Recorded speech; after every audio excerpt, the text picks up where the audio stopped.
So my name's Arya. I work for Tenkiv. We're a technology company based right here in Sacramento, California. I think I'm going to jump straight in. Our mission is as follows. We design, build, and implement advanced energy systems with the goal of democratizing sustainable water and energy access.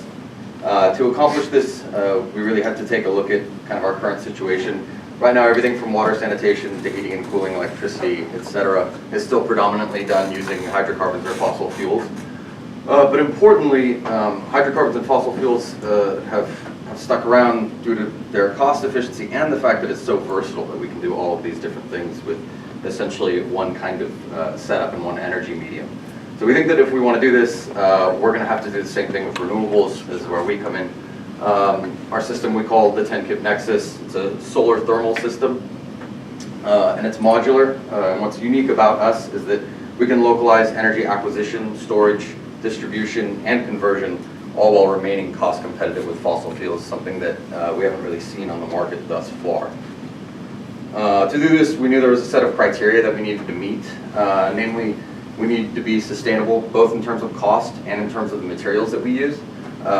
So as a result, the vast majority of our system is built almost entirely out of steel and glass. We need to be modular so that we can perform all those different tasks. And we also needed to ensure that we're scalable so that we can go from the very small to the very big without significant structural changes. At the core of all of our technologies is something we call the pi thermal circuit.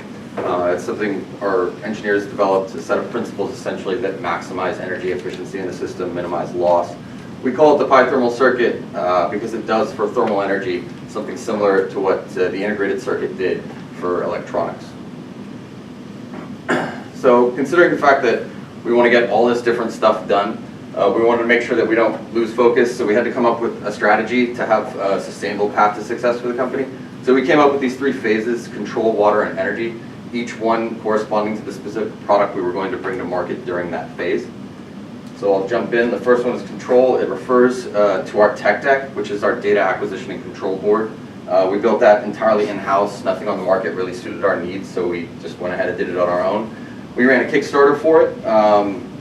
It was funded. We made a little bit over $15,000, I believe, and then we proceeded to market and sell this product for about a year. One of them even found a home in NASA for research purposes, which is something that I'm pretty proud of. The next stage is water, which is actually the stage that we're currently in.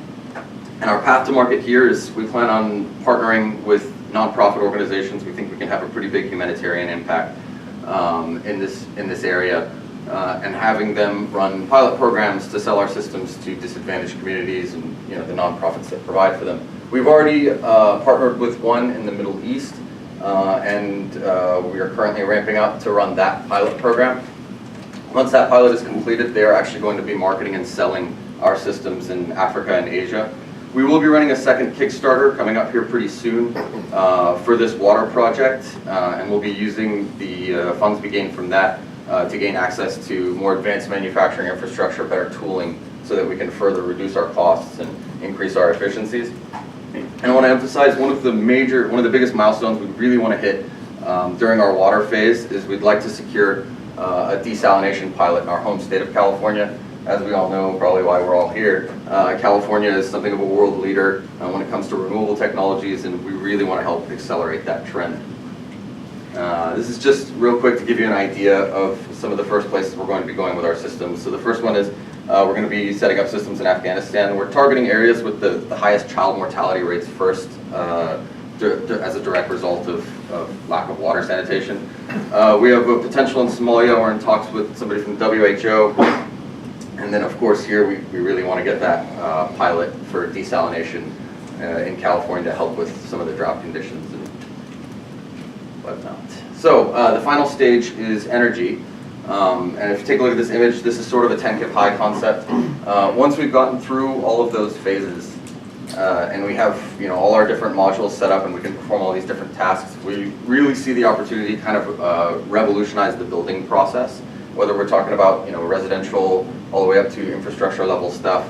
And again, the reason we think that is the same reason that makes the same thing that makes us unique, is that we can localize energy acquisition, storage, distribution, and conversion, all while remaining cost-effective and cost-competitive with fossil fuels.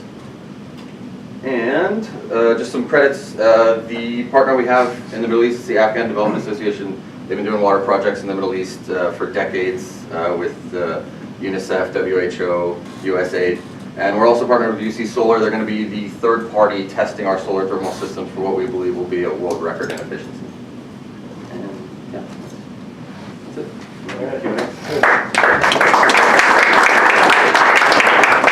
So, as promised, what can we as a community do for you? So, any and all help is always welcome. Advising all of that stuff. But some of the concrete things are, like I was mentioning, we're going to be running that Kickstarter, and we could really use help getting that out there and doing some promotion on that. It is really going to have a pretty big humanitarian impact, we think, as we expand. Just briefly, if you're not familiar, one of the major problems with the waterborne diseases in these impoverished areas, the reason that we can't get solid solutions to them has a lot to do with energy infrastructure access. They just don't have the grid access, and all of the systems that are robust enough to actually provide them with consistent clean water, you're going to need energy that's coming from the grid. Our systems are completely self-sustained. They won't require that, so we have a real possibility to have an impact there. So any help with the Kickstarter will be huge. Any promotion in general, just getting the word out there. Any other things? Well, we're particularly interested in getting some kind of pilot. You guys are local, and we're really interested in doing something within California and trying to deal with some of the issues of desal. Yeah. So anything that anybody knows about that, I know we have Michael from the GWR, who's really glad you came, but anything that anybody can do to sort of help us get into the community here and sort of work on desal would also be very helpful. And by the way, it's Bill and Vivian also from Tenkiv, and then Joe somewhere. Okay. Any questions from the audience? Yes. The last slide had UC Solar on it. Yes. And what is that? Who is that? I see UC and I think University of California. Yeah, it's UC Solar. They're from Merced, correct? UC Yeah. Merced? UC Solar is a consortium of the solar departments of all the University of California schools. It's based in Merced at UC Merced, but it incorporates all the other UCs. So we look for them as a disinterested party to verify what we're claiming. Okay, I wasn't familiar with that. Yeah. So I was really excited to see that you guys are working on the desal part of it. From my limited knowledge, but in the Middle East where they are executing this, the water tends to be rather brackish. What technologies are you going to provide to help hurdle that obstacle? So just to clarify, he'll be able to answer the tech question. The initial pilot that we're doing is in a landlocked area, so we're going to be doing just purely sanitation. Okay. But for Somalia, that might be a potential since they have a lot of coastline, and then you can build. Well, I was actually hoping you could clarify your question a little bit more. It's run into, I mean, the answer is obvious, and if it were easy to execute, I would assume there's a reason why we're not already doing it here. Well, so the main issue with desal is cost. It's the plant down in Carlsbad. I think they're running like $2,100 an acre foot of water production, largely because it uses a lot of energy. So essentially, really our part of this is that we have a way of providing that energy at extremely low cost. And most desal plants today are using reverse osmosis. We're using thermal desalination, so essentially distillation, which is normally not done because the energy cost is too high, but our energy production is so inexpensive that it essentially reverses that equation and makes thermal desalination actually less expensive. Excellent. That's great. That solves a lot of problems, and the answer is right there. So, good. Question, what temperatures are you running at to have a desalination process? We're using multi-stage flash to run about 60 C, but our solar technology can, with stagnation temperatures around 350 C, we can run efficiently up to about 200 C. Yeah. You said the two, the two missions being desal and purification. How much less energy does it take to just, or is it basically a wash, the same amount of energy to do both of those? It takes jobs? way less energy to sterilize Okay, water, Okay. dramatically less. okay, so you can get more gallons per Yes. unit It's very per hour. expensive, yeah. It's compared to- really, really, I mean, we're talking, the numbers are so low that we had so many decimal places over in our Excel spreadsheet that it started looking silly, but it's like 1/10,000th of a penny per liter or something like this. It's very, very cheap. And then the size of your units, just approximately how many feet by how many feet is one piece that needs to be transported perhaps to some place? off- 1 by 2 meter. 1 meter by 2 meters. Yeah, that's our So standard. I mean, we can fairly make it other portable. sizes, but that's sort of what we decided was. Some for backpackers to take with them. Not, we've thought about it, it's not really practical for this technology. It would really fly on the, Yeah. Kickstarter campaign. It's not We have impossible. thought about that. We've looked at it, with a lot of engineering, it could probably be done, but it's not where we're going right now. okay. What's the funding need look like for you guys? Like, what are you trying to raise this round? Well, so if you're talking about our Kickstarter, that's basically to help fund the project in Afghanistan. You know better what. Yeah, we're funding probably goals gonna be looking for about 30K Mhm. on that one. And then, we'll have a stretch goal. But, we're gonna be, those funds are gonna be specifically routed towards, like I said, improved access to manufacturing process, so that we can kind of streamline things and we can do a better job of getting the stuff over there. I know that there's some local organizations that are working on desalination as far as like welding and hardware. Is that something that would help you guys at all? Possibly. Yeah, contact, Okay. yeah, all that stuff. I'll have to dig it out of my Yeah, email from we'd Lon. really appreciate it. Is there anybody on this side? Yeah. So to do water, you have to move water, and so I'm guessing you guys aren't really developing pumps and hoses and couplings and stuff. Are you teaming up with another company, partnering with somebody who's a pump master person or company? Right now, unfortunately, because of the realities, and I know this is a big issue, we would like to do as much of this locally as we can, and we'd like to figure out a way of sourcing everything in the U.S. Right now, the painful reality is China is a dramatically less expensive source. So for this project, because we really have to keep costs down, we're looking in China, but if someone, had some recommendations or had some connection with someone in the U.S., we would much rather do it that way. Okay, so But you're right, we do need a lot of pumps and valves. no former partner that's, how do we say, working with you as a teaming up. It's more like you're procuring what you need. Well, we're from looking the at best partnerships sources. there, but again, it's a very touchy question. I actually got a text just before this meeting started. We really don't want to go down that road too far in China because we'd like to do it here. So right now, it really is more like sourcing, but they're already talking to us about possibly being a strategic partner, and we're like, I don't know. Yeah, we've had other people, we have had people approach us, not people that were local, that are interested in becoming strategic partners. So Yeah. we're just getting out there, I don't know if we're exactly what you would call a brand new company, but we're starting to make connections. We have a system that's already in place, and we need to get some pilots out there. So as people have been getting to know about us, they've been asking to become partners, but we haven't really, our original goal was actually what this organization deals with. We wanted to make Sacramento kind of a clean energy hub.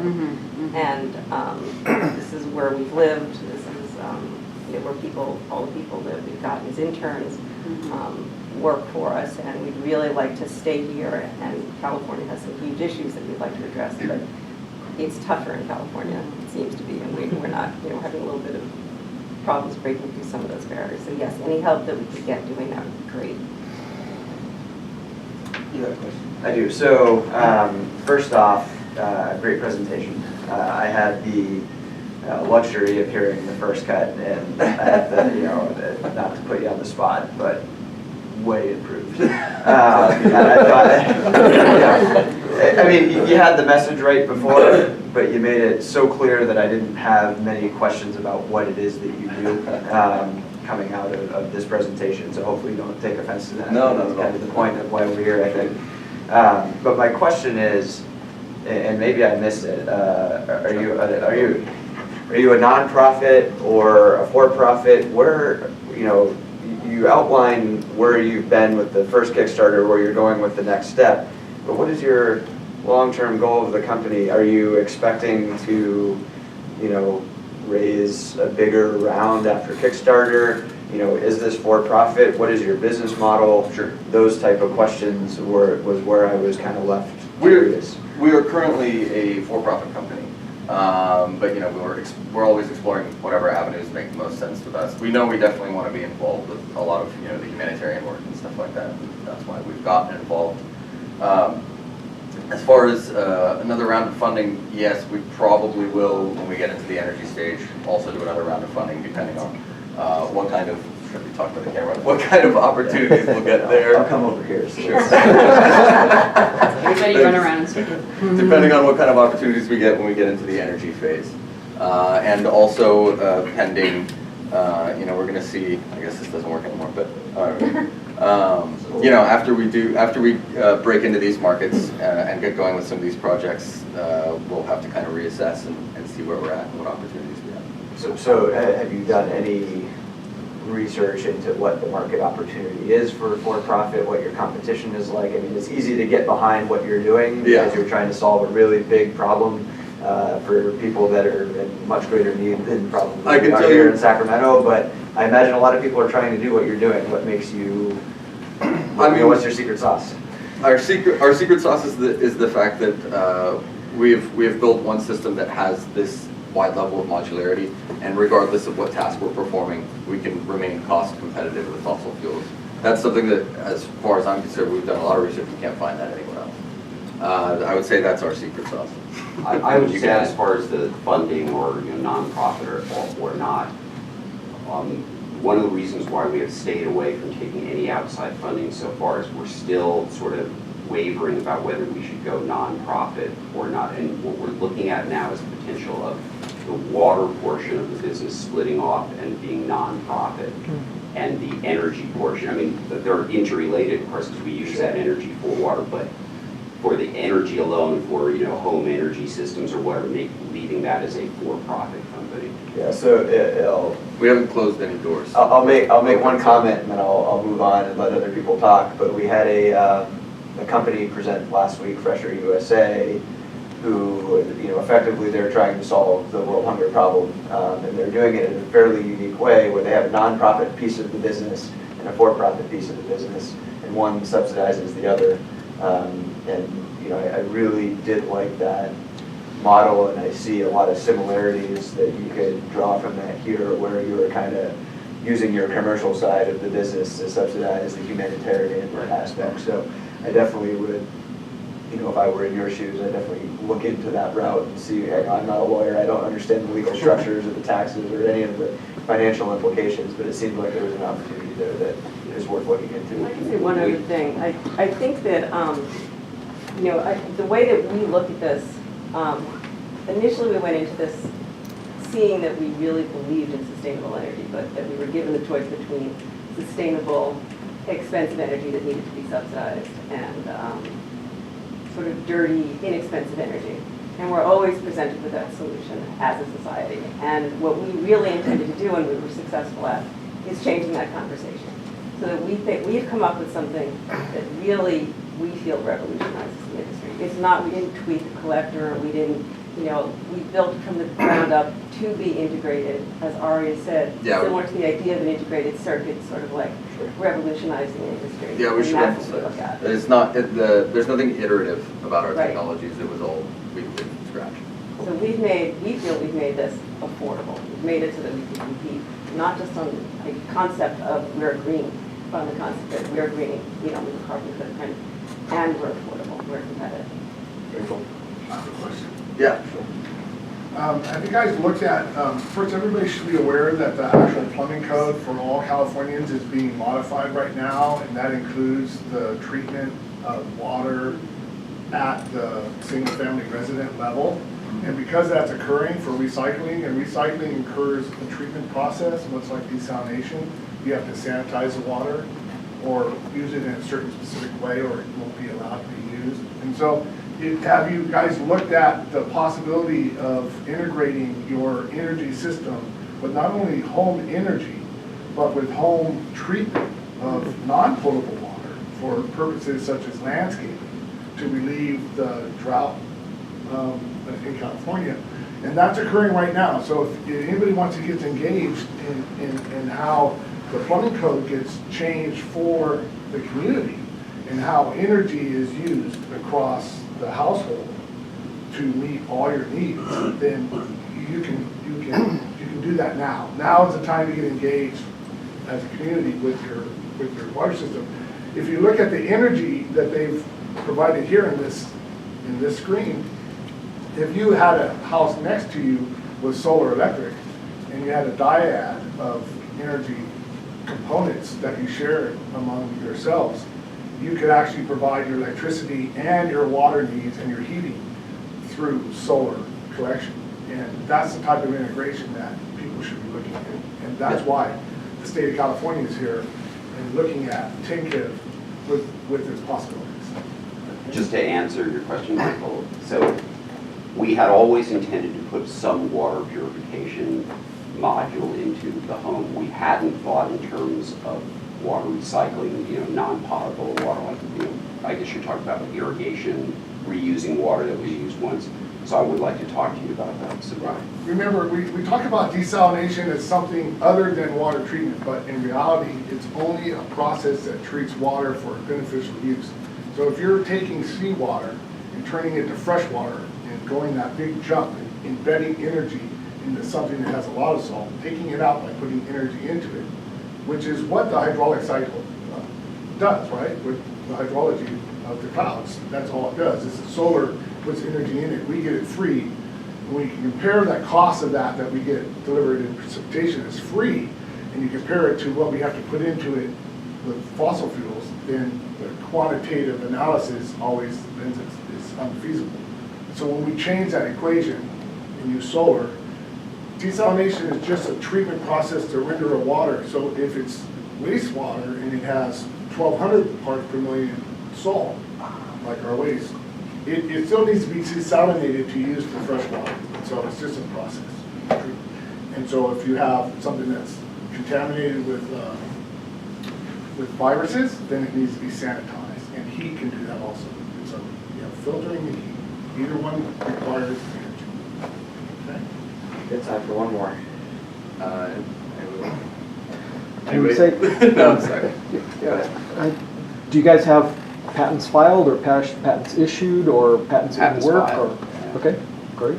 Yeah, That's a slow Right, that was a quick process. one. We'll do one Step more. number one. We got one more. You might want to look into being a public benefit company. It's kind of like this nice in-between nonprofit and for-profit. It's called a public benefit company. Yeah, so it's an ironically, Kickstarter is one where they, you have a mission written into your bylaws that you have to uphold. But by doing so, there's a certain level of transparency you have to provide, but you get some nice tax breaks that a nonprofit would get, Yeah. but you still can maximize profits for shareholders. That's something to look into. Yeah. this seems like a perfect match for what they need in Haiti right now with their cholera epidemic. We Ready to go. Yeah, we would love to do a project there. We're doing this project in Afghanistan, but that's a tough haul. Haiti is not the greatest place in the world to work, but Afghanistan is very far away and very tough to work in. Right, try a Kickstarter, just do 2 parallel Kickstarters and see which one gets funded first. Well, this Kickstarter is actually to be able to get us to be able to tool up and get our prices down because we're mass Oh, I see. producers. So the Kickstarter, although it's specifically for this project that we're doing in Afghanistan, it's really to help us get that product out To get ready for less it. expensive way, so that we can start to put these sterilization, water sterilization projects in other countries as well. And apparently, there's a huge need. I think 1.8 billion people have water that's contaminated, biocontaminated by feces. Not to mention the parasitic worms, which I think is also a huge issue globally. All right.